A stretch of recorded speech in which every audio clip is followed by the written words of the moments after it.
Good morning. It is Tuesday in the nation's capital, and we're time for another morning report. So, in the news, top of the news, the bombing in England at the Manchester Arena yesterday.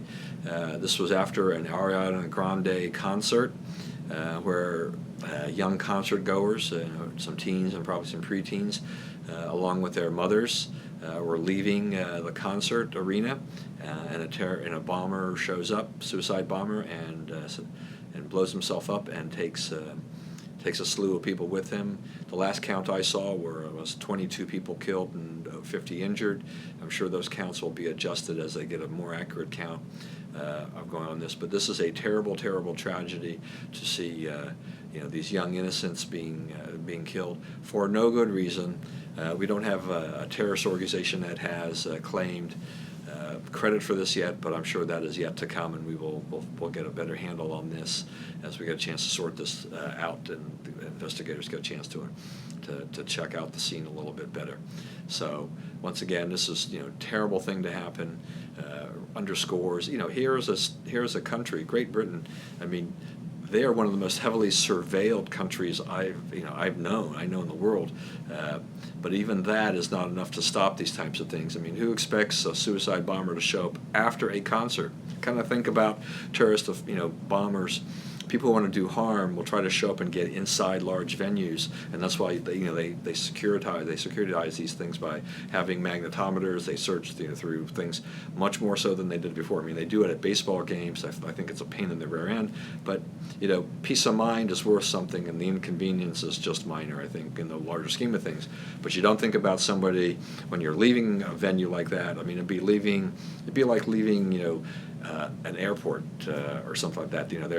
If say you're in San Francisco and you decide to head to the BART.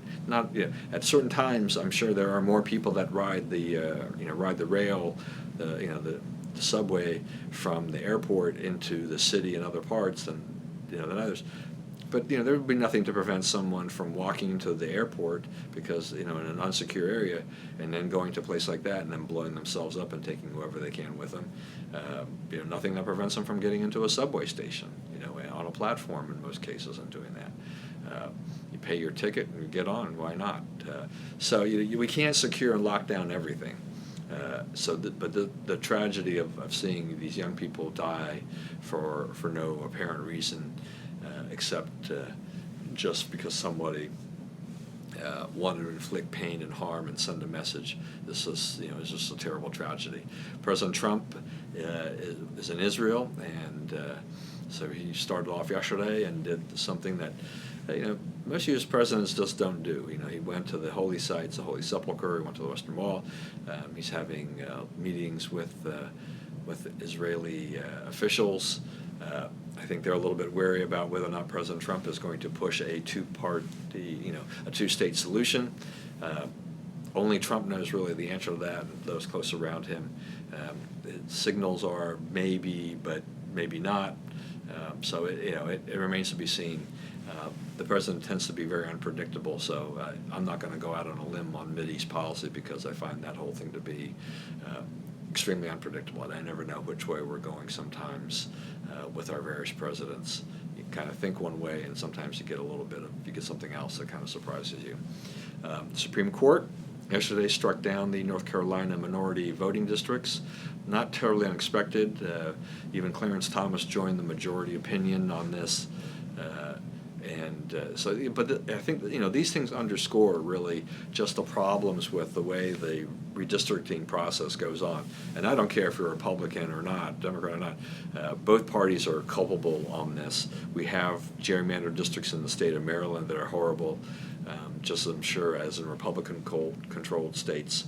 The same thing happens there.